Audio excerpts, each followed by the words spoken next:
Cloudcast Media presents from the massive studios in Raleigh, North Carolina. This is the Cloudcast with Aaron Delp and Brian Gracely, bringing you the best of cloud computing from around the world.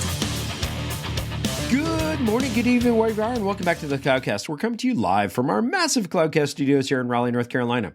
And we're going to jump right into our topic for this week, LLM Security and Privacy. Now, this is the first in a few interviews we have coming up talking about PII, or personally identifiable information. And we're going to be talking about it in the context of AI.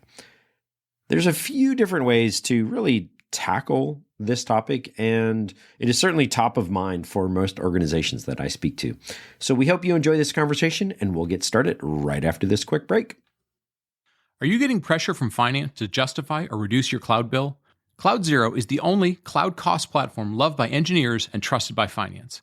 CloudZero can identify unused, idle, or over-provisioned resources, alert you to spend anomalies, and organize 100% of your spend into a framework that mirrors your business structure, like cost per customer, product feature, or team. It's the most powerful platform ever built to provide accurate, granular visibility into your total cloud spend without the typical pitfalls of legacy cloud cost management tools like endless tagging or clunky Kubernetes support. Manage cost, optimize development, and maximize profit, all in one platform. Join companies like Rapid7, Drift, and SeatGeek by visiting cloudzero.com/cloudcast to get started. That's cloudzero.com/cloudcast. Visit today to experience immediate and ongoing savings on your cloud bill. Are you ready for the ultimate coding challenge? Stand a chance to win a Tesla Cybertruck or $100,000? All you have to do is build an app with a front end and back end and deploy it on WSO2's Choreo, an internal developer platform. The more you do with Choreo, the more chances you have to win. For all the details, go to choreo.dev/Cybertruck. Sign up, get started, and possibly win a Tesla Cybertruck or $100,000. Plus, 10 more winners get MacBook Pros. But hurry, because the challenge ends on April 30th. Good luck. And we're back, and our topic for today is security and privacy of LLMs. It's something we've kind of hinted at here and there previously, but we wanted to dedicate a show to it. So today we have Sean Falconer, and Sean, you are head of marketing developer relations at Skyflow, but also fellow podcast host for both Partially Redacted as well as Software Engineering Daily. You've taken the reins over there. So first of all, welcome to the show, and give everyone a quick introduction if you don't mind. Yeah, thank you so much. So as Aaron said, my name is Sean Falconer.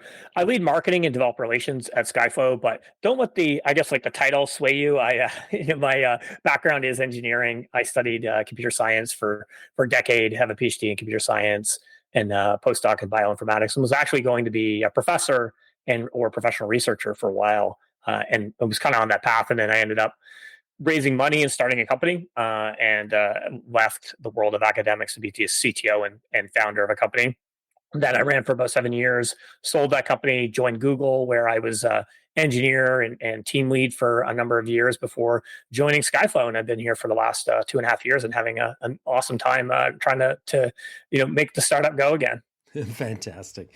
And so let's dig into LLM security and privacy. So we see a lot of concern here on the podcast, and I talk to customers in my day job, and we've touched on it again in various past shows, as I've mentioned, but we've never really dug in deep. So let's hopefully dig into specifically about this. First, let's frame the problem. What are we talking about at the end of the day when we talk about LLM security and privacy? It sounds like a vague, high-level term. Give us a little more on that, Sean.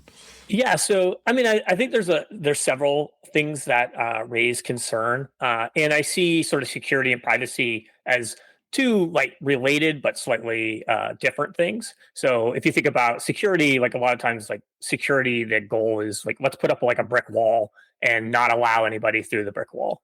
But for privacy, sometimes you have to essentially punch holes in that brick wall in order to let a certain amount of information through, because it's one thing to secure data and throw away the key, but that's not super useful to businesses. And we don't essentially store data to just lock it up and never use it. So we need ways of essentially making it useful while not exposing too much of it. And that's really the sort of the balance that we've had in security and privacy for 20 years. and especially in the last half decade or so with the introduction of GDPR and all the privacy regulations around the world.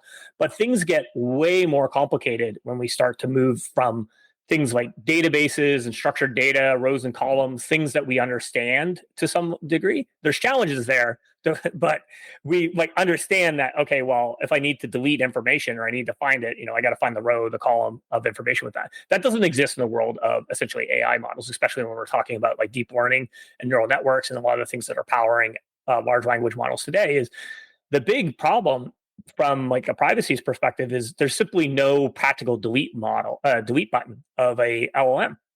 So as soon as I leak customer data, proprietary information, employee information into a model through training, through inference or some other process, then there's no real way to get that back. And that becomes a big problem when we live in the world of GDPR and the right to be forgotten, data subject requests, data residency, all these different regulations that we need to try to navigate. How do you actually be compliant, make sure that only the right people have access to the information when they should have access in the world of LLMs? That's a very, very difficult problem to solve. Yeah. And let me even take that one step further, because there is the whole concept of the data and the, say, privacy data. And you, of course, don't want it to get out there. But at the same time, a lot of times what customers and a lot of enterprises are doing is they're taking, say, a broad-based LLM, generic LLM off the shelf, and then they're going to fine-tune it, or they're going to do RAG against it, or they're going to in some way take their customer data and make that the differentiator. And so you have this weird almost balance then I see of like, hey, if you mask everything, well, then it becomes undifferentiated. And so how do you handle this concept of masking the data, but also still being able to potentially differentiate? Mm-hmm. Yeah, so I think there's a couple different things. Like when we think about masking, like the idea there is like, how do we show some limited amount of information? So if for some reason we needed to train an LLM on, I don't know, like our employees, like social security numbers were part of that data set, then clearly we wouldn't want, you to be able to pull up my social security number as part of a prompt or something like that. So how do I make sure that Aaron only has access to see certain types of information? So a lot of it comes down to not only masking information, but how do you like govern access in a way that essentially controls who sees what, when, and where? And I think this is some of the sort of downside of or limited viewing of some of the approaches that we've taken in the space so far around let's create private LLMs. Private LLMs have value, but they don't really control that governance piece essentially. But going back to your question in terms of like masking information, there are ways of essentially de-identifying certain types of information and still making it useful for training. Because if I think about someone's name, even social security number, these types of information, these identifiers that are potentially sensitive, the LLM doesn't really care that it's my name or my social security number or my credit card number or some value like that, my address that's part of the training data. It just needs a representation of that data, because eventually it's just going to become vectorized data that's numbers in space anyway. So if I can essentially automatically detect my name as part of the training data, replace it with a de-identified form of data that's consistently generated, like every time it sees Sean Falconer, it's replacing it with both the entity, recognizing that it's a name, plus some random value like ABC123, then training could still essentially occur as expected, because you have contextual values there. The LLM can recognize that it's a name being used. It doesn't really matter that it's actually the raw value. And that essentially allows us to keep sort of put a gateway, a privacy gateway is what we refer to it at Skyflow, around the LLM to prevent essentially PII going into the model, preventing that problem of like once it's shared, we can't really get it back. So then we're only ever sharing de-identified data. And then we can even use things like governance on the inference process so that we can control who sees what, when, and where. So that way, if a response has de-identified values in it, I can check to see who was the person who put the prompt in, what essentially policies are in place to allow them to see this information. And if they're not able to see that information, then we can essentially keep it redacted so that you can't pull up my social security number, essentially.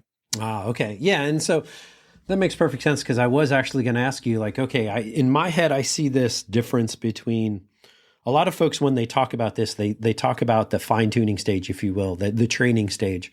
And that makes perfect sense. But then when you go to implementation phase or inferencing phase, a lot of folks might be using RAG for something like that. And some folks may be thinking about one piece, some folks may be thinking about another piece. How do organizations stitch together the end-to-end compliance of all of this? Because it gets to be different problems at different stages of the journey, if you will, or different stages of the life cycle of an LLM. And so how do you talk through folks when they ask that question about how do I do end-to-end? Right. Yeah. I mean, I think that's one of the big challenges that companies have right now is that we're looking a little bit too narrowly at this problem, if we're looking at it at all. Essentially, we're thinking like, okay, well, how do I do this at the, let's say the fine tuning phase, or I'm taking these, and then I can apply some sort of point solution, or maybe I DIY some sort of solution, but that's not looking at the full life cycle of the data, because this data that you're using for training, or even building something like a RAG model, it's sitting somewhere as well within, like an S3 bucket or somewhere in your infrastructure, wherever you're sort of pulling that information from. And it's going to go through some sort of pipeline down to eventually like ending up in a model. And that entire pipeline, you need to be able to control essentially who has access to that, how is the data viewed, do your engineers, have full access to the raw data? It's probably not a good idea. It's kind of like, allowing them to have full access to the production database. So how do you essentially allow people to do their jobs while not essentially, potentially compromising the privacy of your customers or violating some sort of compliance privacy regulation? And that full spectrum is I think where you need a more holistic sort of privacy platform approach, which is what we provide at Skyflow. So essentially, Skyflow provides a technology known as the Data Privacy Vault as a service, which gives you isolation, protection, and governance over sensitive customer data. It's basically like you can think of it like a shared service for secure PII management and use. Similar to like using a shared service for like identity provider. Like I'm going to use Okta for managing my identities or something like that across all my services. Well, you can essentially use Skyflow for that as a way to manage customer data across all your different services, including your LLMs. So that way, if you're building a RAG model and I'm going to take a bunch of training data or documents that are internal to my company, and I want to vectorize that, turn that into embeddings, and I'm going to then use as part of like an information retrieval step as part of the inference process. I want to make sure that the rules that govern access to the raw files are also the same rules that get applied at the inference layer and at the RAG model layer. And then also holistically across the stack. That way, a customer service rep that's using the LLM can generate essentially has the same controlled access as they do at their CRM or at their application level. And that's essentially a service that we can build and help customers provide. Yeah, and you mentioned there too earlier, like made me think of this. You said, hey, somebody who has full access to a customer database kind of thing. There's lots of areas here beyond LLMs. I mean, we're talking about that mainly today, but I mean, there's data lakes, there's data warehousing, there's all kinds of just production databases in general. How does this extend out, if you will, this whole concept of the vault? And I almost think of it as like a filter or a gateway kind of thing but specifically for PII information. Is that a good way to think about this? And does it apply everywhere? Basically everywhere there's data, it's going to apply. Yeah, I mean, that's the idea. And I think in the like, if you're doing this right, then, and you're building some sort of system, infrastructure from scratch, I think you would want to start with using a vault as a sort of your core PII storage, secure storage and management, similar to how you're going to have at the base level. You're probably going to have some sort of warehousing solution. Maybe you have a data lake, database, like these sort of core components. I think the Data Privacy Vault is becoming the standard in the industry for managing sensitive data. The IEEE came out with an article about a year and a half ago about the future of privacy engineering. And essentially that article talks about how the future privacy engineering is this privacy by architecture approach through applying this pattern of the Data Privacy Vault. And there's been a number of leading technology companies like Google, Netflix, Apple, a handful of others that sort of pioneered this approach. So it's something that's been done, but it's mostly been done by very heavily resourced, well-funded companies that can throw hundreds of engineers at different things. It hasn't necessarily been done by the smaller companies because it's hard to build, takes a lot of time, and if it's not your core product, like does it make sense to divert all your engineering resources to build it? And that was sort of some of the inspiration for the company I work for, Skyflow, was let's take this idea and essentially build that as a service for everyone else. And what that gives you, if you're thinking about like a data lake or a data warehouse, some of the challenges that companies run into there is I want to make sure that my analysts or my data science team can do their jobs and have access to the data, or even like from an analytics standpoint, maybe my marketing team needs some level of access as well, so that they can do analysis to figure out like, hey, how are we performing in certain geographies based on like the marketing data that we're collecting.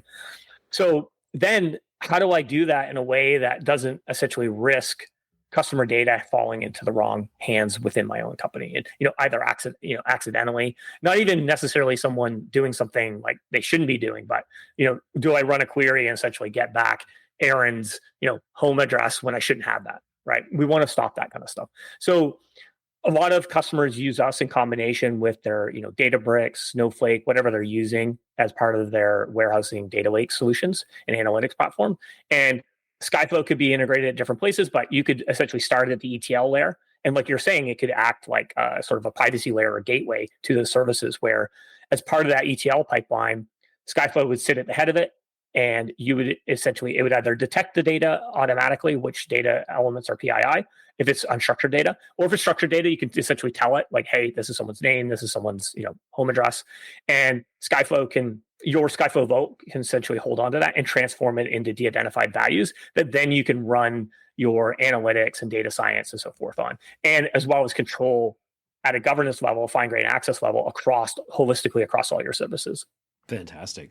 Now, Sean, let me ask a follow-up to this, because I've been thinking about, we've talked to a number of API security companies here recently, and that topic has come up on the podcast before, but this may or may not fit in, but I felt it was worth asking. Like, everything we're kind of talking about is tokenization and depersonalization of the data, if you will. And I think of that at like the storage level and retrieval level.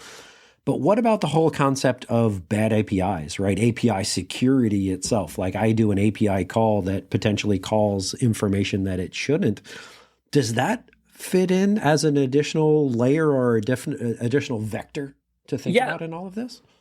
I don't think it's necessarily something like fundamentally different than some of the other services that would have access to the data. Like, ideally, from a security perspective and privacy perspective, you always want to de-identify data as early in the life cycle as possible. So most of the time, when we think about a modern system, where are we getting customer data? It's usually going to be some sort of collection point as part of an application. So it's like a front-end form.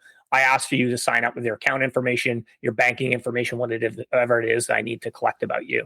And ideally, what we're doing there, if we're following sort of this data privacy vault shared service model, is I'm going to essentially take the data from your front end, put it in the vault, replace it with de-identified values, and then send that downstream. So that way, all your downstream services, whether it's your database, your log files, your API calls, whatever it's going to be, essentially doesn't actually need to see any of the raw customer data. Because what is the use case where our internal services need to see like someone's name? They don't necessarily, it's very rare that there's like a use case for that. They just need a representation of that. So by doing that, you're automatically taking a lot of your backend downstream services sort of out of scope and de-risking them, because they're never ever handling any of the sensitive data. So that way, even if something like a mistake happens, coding error where an API pulls data that it shouldn't, or dumps something to a log file that it shouldn't, it's only ever dumping essentially de-identified values. So that way, if it gets compromised, no one's seeing your raw name or other values. They're seeing essentially just random strings that don't mean anything. It's similar to how things like PCI tokenization works when we're accepting a credit card. We leverage payment service providers like Stripe and Adyen and so forth in order to essentially take our systems out of PCI scope and make it so that we're not handling raw credit card data. We're offloading that to a third-party provider. And in a sense, like a Skyflow Vault works similarly, although you have more control of the data, and it works essentially for any kind of information that you might be storing. Yeah. Maybe a follow-on to that, or when it comes to compliance things, because of course, anytime we think about compliance and privacy, I think GDPR comes up first, but now California Privacy Act, becomes second. Right. What's your thoughts on kind of the state of the compliance industry and where we're going? And is there more things we should be aware of when it comes to privacy? What's kind of the general trends with all of that lately? So I think one of the big things that people have to be aware of is that more and more countries are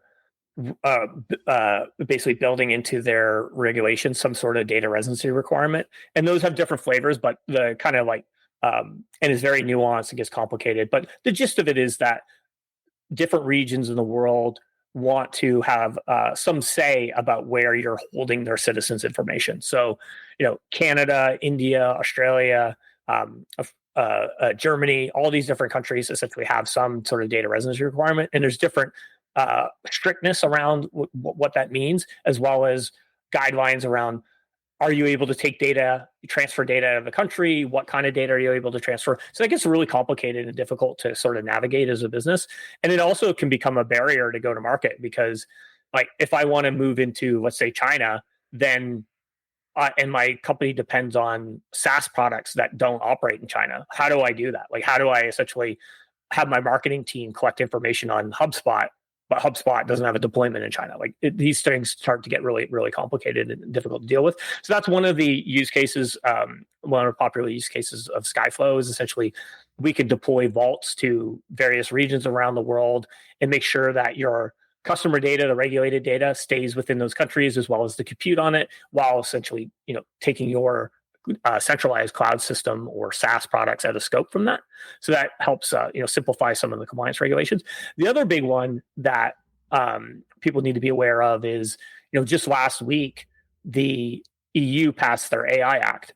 So because of obviously all the growth and interest in generative AI and large language models and everything that's happening in the world of OpenAI and ChatGPT, which is the center for all tech drama right now, is there's going to be more regulations around AI. President Biden had his executive order last year, where a lot of it was around, it wasn't necessarily here's the regulations, but they're clearly thinking about going that way. Things are moving a lot faster than they did in the social media era, where it took, a decade or so for the world to catch up and put forth things like GDPR. The AI regulations are happening now. So the first one to pass was Europe. It'll probably take a few years before it's actually in place, where they're actually starting to fine companies for violations or hold companies accountable. But these things are definitely coming. So if you're a company that's operating in that space or thinking about investing in it, you need to be thinking about these things now, or it's going to be back to 2018 when everyone was scrambling to try to be compliant with GDPR. Yeah, that makes sense. Thank you for that, Sean. Now let's switch gears for a second. Let's talk podcasts.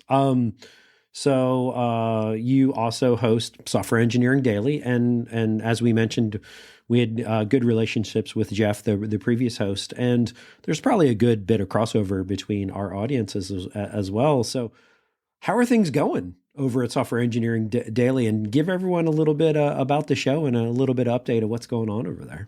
Yeah, absolutely. So Software Engineering Daily is one of three podcasts I actually host.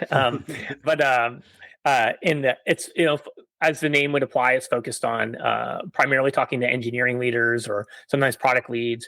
And they're usually 45 minutes to an hour long, sort of deep dive into a particular technology or maybe some sort of problem solution that a company went through. I think some of our most popular episodes are things that have focused at how did Pinterest scale Kafka or something like that? The deeply nerdy technical topics. And essentially, Jeff Meyerson was the original host and creator.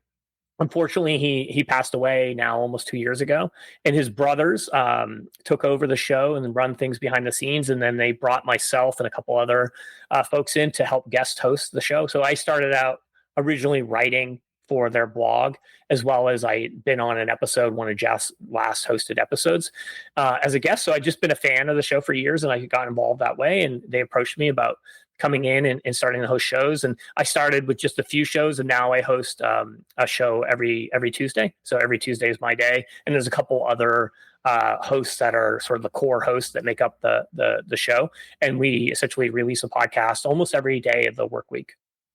Yeah. And I will say this, it's just a heroic effort to even, get a daily podcast scheduled and produced and out the door. I mean, it's just an amazing effort. So definitely everyone go check it out if you haven't.